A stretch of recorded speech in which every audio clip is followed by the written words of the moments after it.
I'm Jerome Weeks. What's so funny about teaching American history? Comic actor and writer Robert Wuhl is best known as the star of the HBO series Arliss. He's appearing this weekend at the Out of the Loop Festival in Addison with his show, Assume the Position.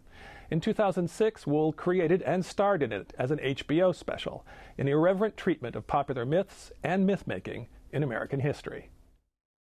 I am going to assume the position that history is based on a true story.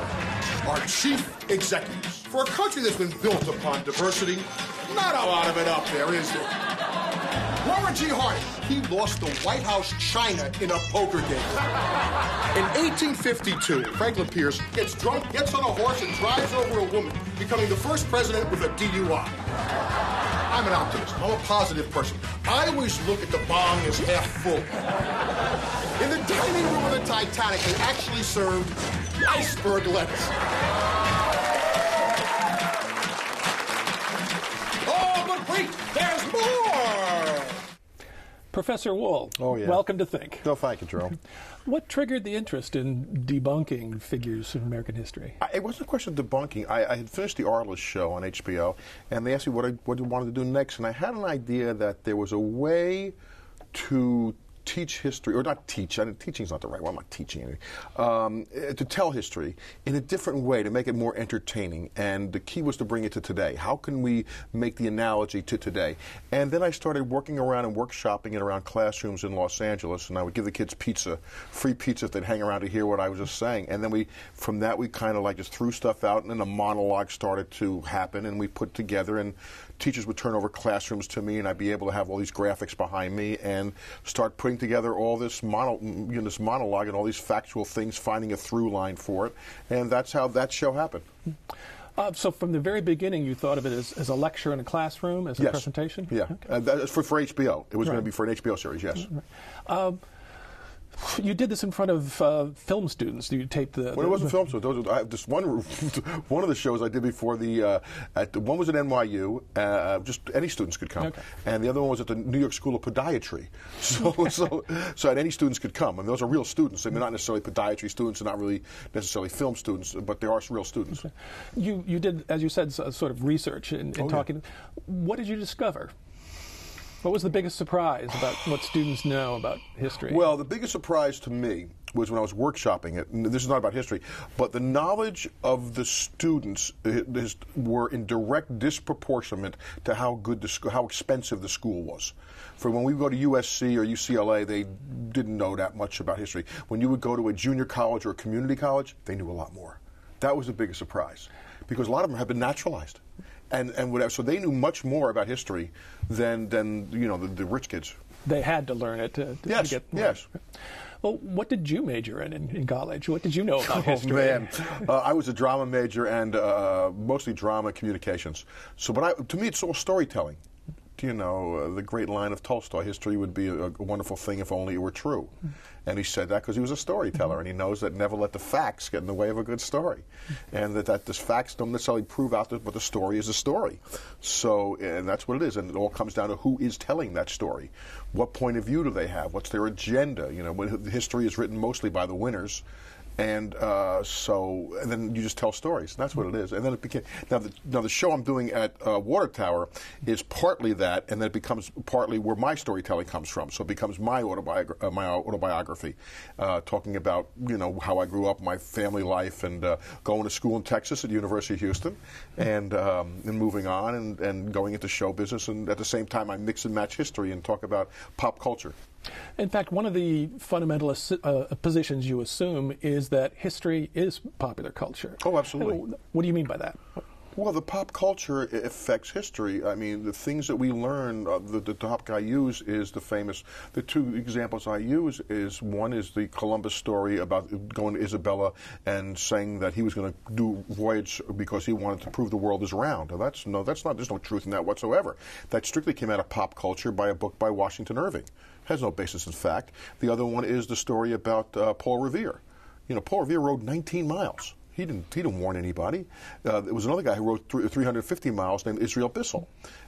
but nobody knows him. But we know Paul Revere strictly because of pop culture, and that's because of Longfellow. And Longfellow is the biggest pop culture figure in the 1860s, and he writes this Paul Revere story. So this is the legend of Paul Revere.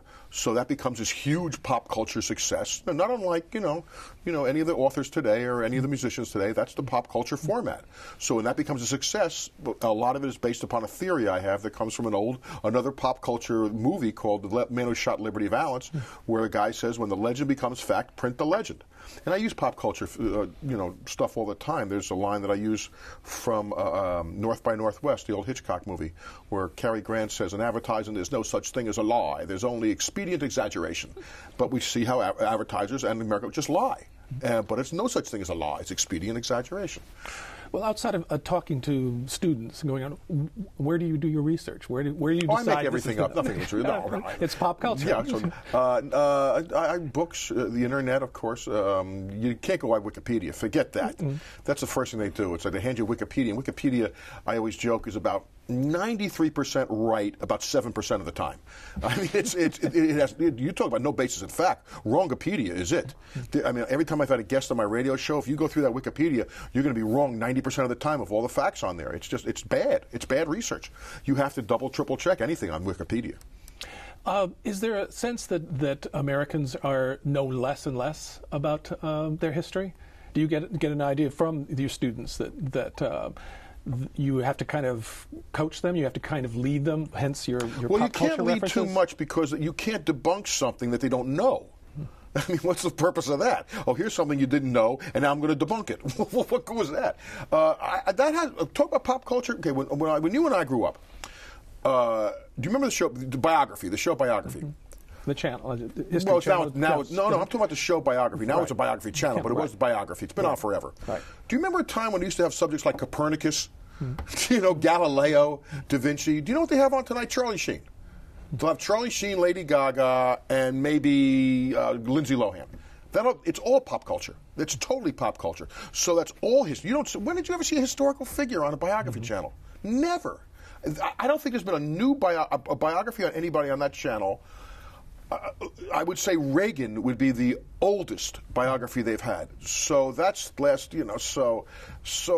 our society. We don't care about that, and that's because of the dollar. That's because of the money. Everything is geared towards a younger market because that's where the money is. So demographically, you know it. You deal in the business here. I deal in it. It's all geared towards the money, the younger demographic. Well, they don't care about history. I watched somebody, my family.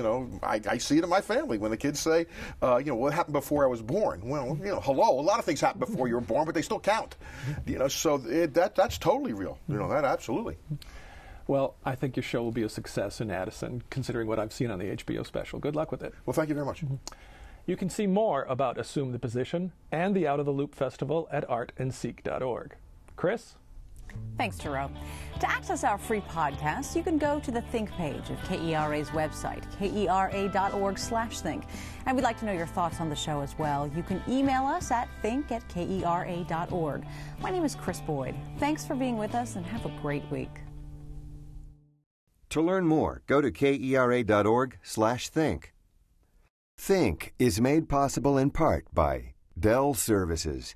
Dell Services develops and delivers a comprehensive suite of IT and application services, business process solutions, and consulting services designed to help customers succeed. For more information, you can visit dell.com/services.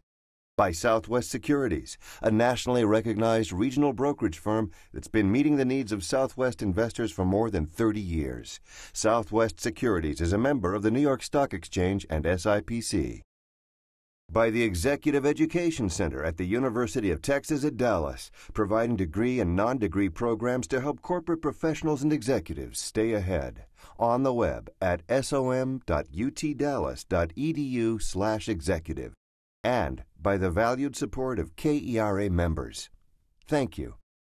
Support for Art&Seek comes from DONNA WILHELM, the Margaret A. Cargill Foundation, the Robert Ted ENLOE Family Advised Fund, and KERA members. Visit artandseek.org.